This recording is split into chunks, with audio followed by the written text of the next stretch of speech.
Hola a todos, ¿qué tal? Soy Antonio del Rincón del Policía.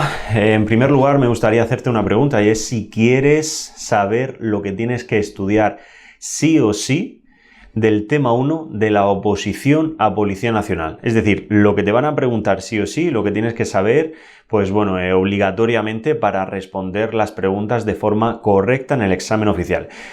Si es que sí, si quieres saberlo, bueno, quédate unos minutos porque te lo voy a contar, ¿vale? Te voy a contar lo más importante. En primer lugar, tenemos que irnos a ver la estructura del tema y aparte te voy a contar uno de los conceptos más complicados del tema 1 que normalmente se tiene más complicación a la hora de entender, de comprender y de memorizar, para que te quede totalmente claro y que cuando empieces a estudiar lo tengas mucho más asumido.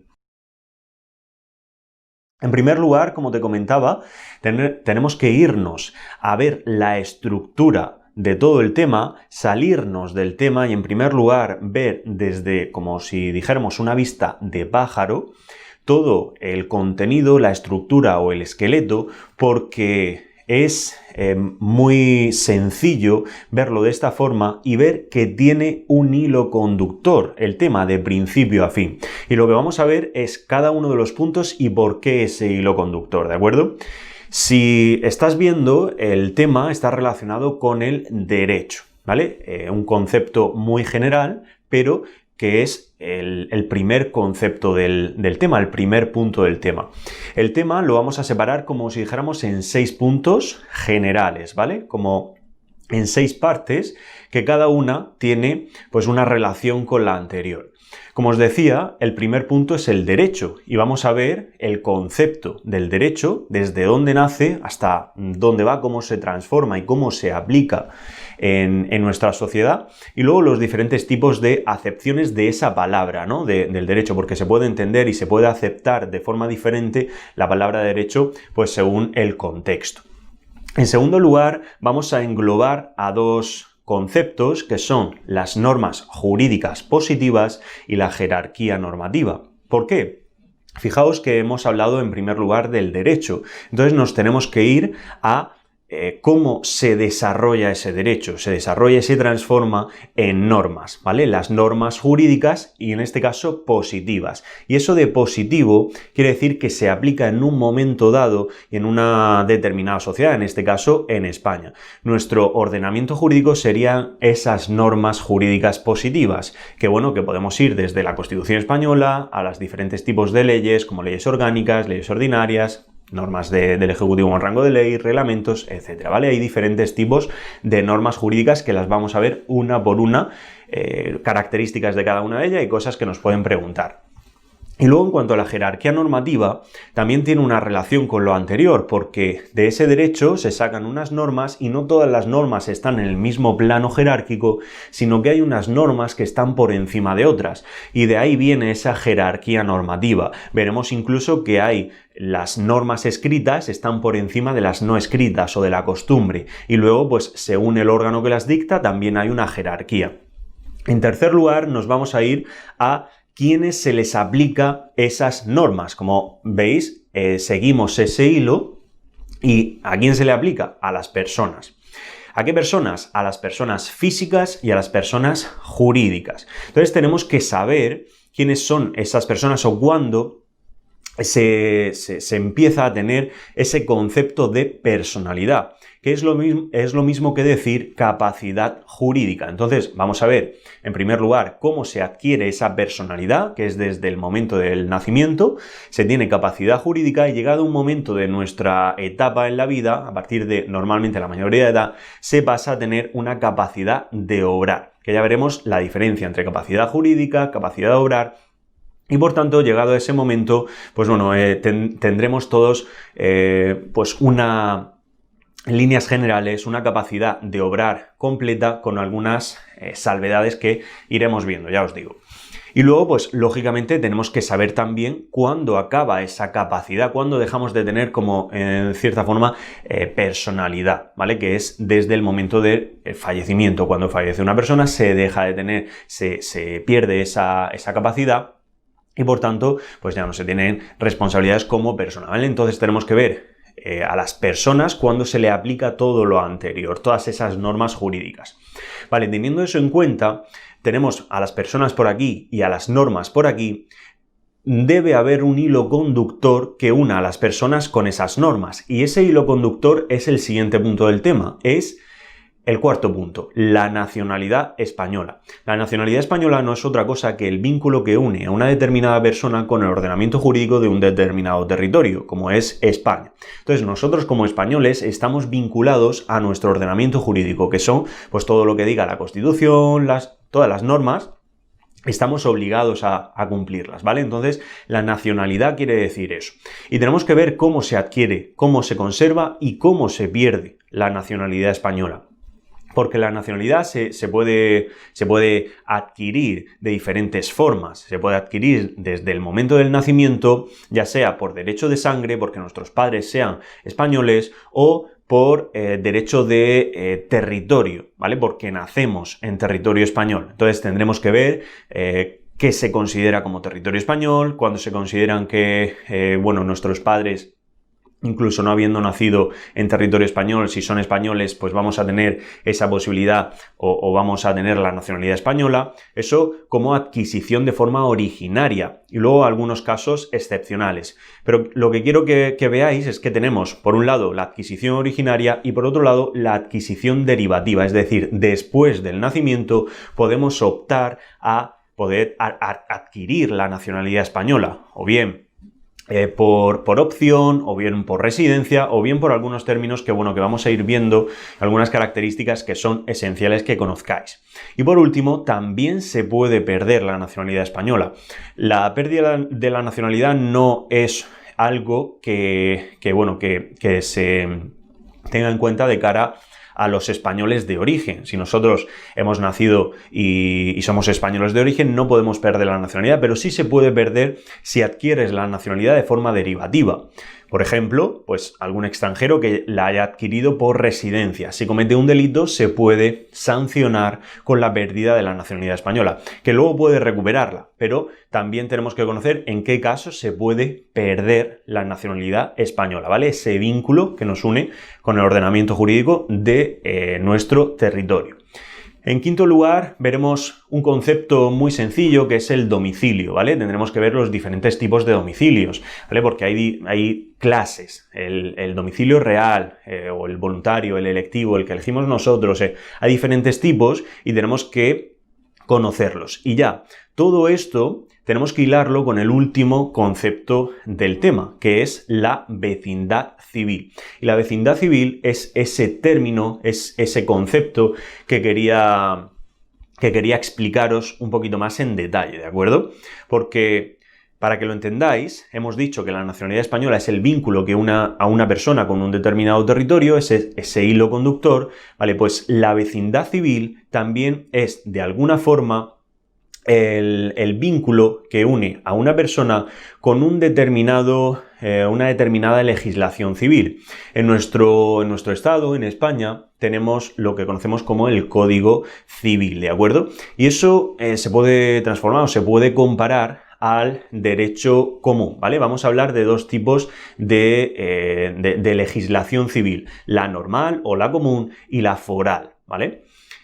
¿Qué diferencias hay? Pues bueno, básicamente en términos, pues por ejemplo, de herencias o en el caso del matrimonio o lo que sea, pues por ejemplo, que el Código Civil nos dice que, cuando alguien contrae matrimonio o bien tiene una condición de separación de bienes o, en este caso, pues cualquier otra forma, y en el derecho foral es al revés, es decir, salvo que se diga en el contrato de matrimonio, en esas nupcias matrimoniales, por defecto, en el Código Civil se dice una cosa y en ese derecho foral se va a decir otra. Vale. Es lo que os quiero comentar, que hay algunas particularidades que cambian con respecto al Código Civil y esa legislación. Y me preguntaréis, vale, entonces, ¿qué territorios o qué legislación civil o dónde se aplica? Bueno, esto es básicamente por territorios, ¿vale? Si es en general, pues por ejemplo Madrid, Andalucía, Murcia, Valencia, etcétera, tiene su legislación común, es decir, se le aplica el Código Civil. Pero luego si nos vamos, pues por ejemplo a Galicia, País Vasco, Cataluña, Navarra, Baleares, pues tienen una determinada legislación civil, que será, pues bueno, como esa especie de Código Civil aplicable solamente a ese territorio. Entonces, si alguien tiene una vecindad civil común, se le aplica el Código Civil. Si alguien tiene una vecindad civil de esos territorios, se le va a aplicar, en primer lugar, esa legislación civil, ese derecho foral. Ya os digo, son pues minucias que pueden haber diferencias entre el Código Civil y ese tipo de derecho, pero bueno, a tener en cuenta para algunos aspectos, como os digo, sobre el matrimonio o sobre temas de herencias y demás.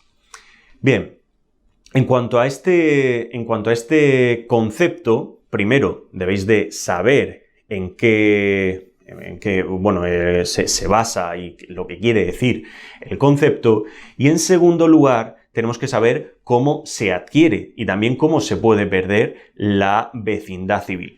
Lo que debemos de tener en cuenta son como 6 puntos principales y os voy a resumir esos puntos como filiación, nacimiento, matrimonio, residencia, la recuperación de la nacionalidad española y adquisición. Es decir, esos puntos que os acabo de nombrar los debemos de tener en cuenta porque es las formas en las que se puede adquirir esa vecindad civil. En primer lugar, por filiación, pues lógicamente si nosotros nacemos y nuestros padres tienen una determinada vecindad civil, vamos a decir que nuestros padres, los dos, tienen la vecindad civil, se le aplica el Código Civil. Vale, pues a nosotros vamos a tener la misma vecindad civil. Sin embargo, si nuestros padres tienen diferente vecindad civil, a nosotros se nos va a aplicar o vamos a tener la vecindad civil del padre del cual primero se haya determinado la filiación. Es decir, si nuestra madre tiene en la vecindad civil de la común y se fija, se detalla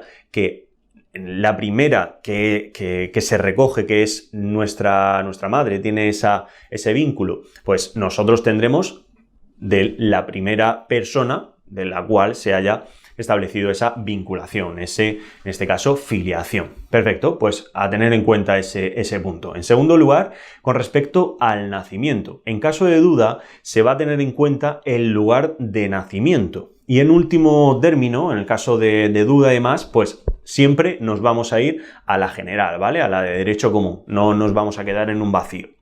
Eso, ¿vale? Ya lo hemos dicho, filiación, nacimiento. Ahora nos vamos al matrimonio. Vamos a imaginar que nosotros tenemos una vecindad civil de derecho común, ¿vale? La normal, y nos casamos con otra persona, contraemos matrimonio con otra persona que tiene una vecindad civil diferente. ¿Qué es lo que pasa? Bueno, el Código Civil nos dice que no se altera la vecindad civil por contraer matrimonio. Sin embargo, sí que se da la posibilidad de poder optar a la vecindad civil que tenga el otro, ¿vale? Nuestra pareja o la persona con la que hemos contraído el matrimonio, ¿vale? Entonces sí que existe esa posibilidad, pero no de forma obligatoria vamos a cambiar de vecindad civil. En cuarto lugar, tenemos que hablar de la residencia. Claro, nosotros puede ser que tengamos una vecindad civil de derecho común, pero si nos cambiamos si nos vamos a vivir a un territorio que tenga una vecindad civil, en este caso de derecho foral, por ejemplo, nos vamos a Cataluña y estamos allí viviendo un tiempo, pues lógicamente vamos a estar vinculados con el ordenamiento jurídico de alguna forma de ese territorio, ¿vale? ¿Qué es lo que pasa? Pues aquí vamos a tener en cuenta 2 puntos. Si queremos manifestar la voluntad de ese cambio de vecindad civil, vamos a tener que esperar 2 años, ¿vale? Pasan 2 años y nosotros decimos, oye, que me quiero cambiar, ¿vale? De vecindad civil, por así decirlo, ¿vale? Pero si no manifestamos esa voluntad, lo que ocurre es que pasados 10 años, de forma automática, cambiamos, ¿vale? Aunque no digamos que queremos cambiar. Eso, pues lógicamente, residiendo allí. Esto, pues bueno, ya tiene más que ver con el concepto, pues, de estar residiendo y que, por tanto, se pueda saber que estás viviendo en un determinado territorio, como por ejemplo puede ser con el empadronamiento. Que ahora hablaré por último la diferencia entre vecindad civil y administrativa. Luego, por recuperación de la nacionalidad española y por adquisición. En primer lugar, vamos a hablar de la adquisición. Todos vamos a tener una vecindad civil. Entonces, cuando nacemos o cuando adquirimos la nacionalidad española, vamos a tener esa nacionalidad y por tanto se nos va a vincular también una vecindad civil, ya sea de un territorio o de otro, ¿vale? O la común o la foral. Perfecto, teniendo eso en cuenta, hemos adquirido la nacionalidad española, tenemos una vecindad, pero puede ser que perdamos la nacionalidad española, también perdemos nuestra vecindad, pero en el caso de que recuperemos otra vez la nacionalidad española, vamos a tener otra vez la vecindad civil que teníamos antes de perder la nacionalidad. Así que, bueno, este es el concepto de vecindad civil. Espero que os haya quedado claro. Quiero que diferenciéis también entre vecindad civil y vecindad administrativa, porque se confunde mucho, ¿vale? Vecindad administrativa es como ser vecino de un determinado municipio. Y vecindad civil es lo que os estoy comentando, ¿vale? Es ese vínculo que nos une con la legislación civil de un determinado territorio. La vecindad administrativa, ser vecino de un municipio, tiene más que ver con el padrón municipal, con estar empadronado en ese municipio y ser vecino de ahí, ¿vale? Pero son dos términos que muy parecidos en cuanto al nombre, pero diferente en cuanto al significado. Así que nada, chicos, espero que os haya quedado muy claro todo lo que os debéis de saber o lo que debéis de saber de este tema, los principales puntos, ese esquema general de todo el tema y que tengáis en cuenta ese hilo conductor y sobre todo el término de la vecindad civil, que es uno de los que más se suelen preguntar y que más también dudas genera, ¿de acuerdo? Si te ha gustado, pues déjanoslo saber porfa y deja cualquier comentario que te parezca y nos vemos en el próximo vídeo. Un saludo y hasta la próxima. Adiós.